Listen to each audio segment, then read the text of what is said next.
You see, this week's Torah portion of Vayechi begins with the words, "and he lived." Now, this may seem a little strange because if you were following along with today's Torah portion, you may have noticed that this is talking about Jacob's final days. His blessings to his children, his reflection on their lives, and then, ultimately, his death. So then why do we call the portion Vayechi rather than Vayamat, and he died? You see, when Jacob dies, something major shifts. For the first time, the children of Israel must really step into full responsibility.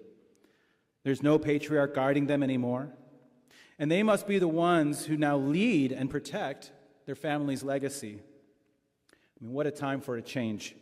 And with it being a new secular new year, a perfect time to reflect on what we are becoming and what we want our impact to be. This is a topic that I discuss often with our B'nai Mitzvah students. I remind them that becoming a Bat Mitzvah isn't really about them, at least not in the self-focused sense. It's not about the party or the spotlight. Rather, it's about the impact that they will make on the world around them. Students learn that Judaism isn't centered on self-importance. It's centered on responsibility. In fact, one of the messages I try to drive home is that it's not what you say, rather it's what you do. And that's exactly what we learn from Vayechi.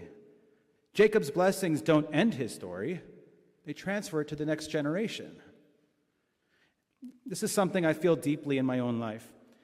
As someone who has lost both of my parents, I know that moment when you finally realize it's our turn now. We are the ones to keep history alive. We are the ones who pass down our values. We are the ones who now create the tone of our family. Loss brings grief, but at times it can also bring clarity.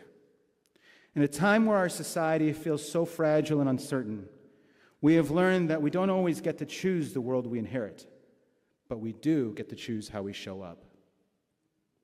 And that's where the lesson from Jacob's son Joseph comes in. We read about the horrible acts his brothers do to him, and yet, after everything, he still chooses compassion. He leans into kindness, understanding that the most important thing is not what happens to us, but rather how we choose to respond. And this is the message we continue to pass on to our students. Judaism doesn't stop at asking, "Who am I?" But it further encourages us to dive deeper into, "Who am I becoming? And how will my life help repair the world?" That's part of the idea of becoming a Bat Mitzvah. There is even a traditional blessing that you may have found in our Sidurim that says, "Baruch shiptarini me'onsho shel zeh." Blessed is the one who has freed me from the spiritual responsibility for this child. I know it sounds funny, but stay with me for a moment here. Until that moment, the parent carries the spiritual responsibility of their child. There's a story told, I remember hearing about a young child playing with the lights on Shabbat, flickering it on and off, treating it like it's a game. The child isn't yet obligated to mitzvot, so now the responsibility of that actually falls onto their parents. But once that child becomes a bar mitzvah, something changes. Now he is responsible for that light switch. Now he stands before God and learns that his choices matter in a whole new way. And that's exactly what happens in our Torah portion. When Jacob dies, the sons are no longer simply the children of Israel. They become Israel. They inherit not only memory, but responsibility.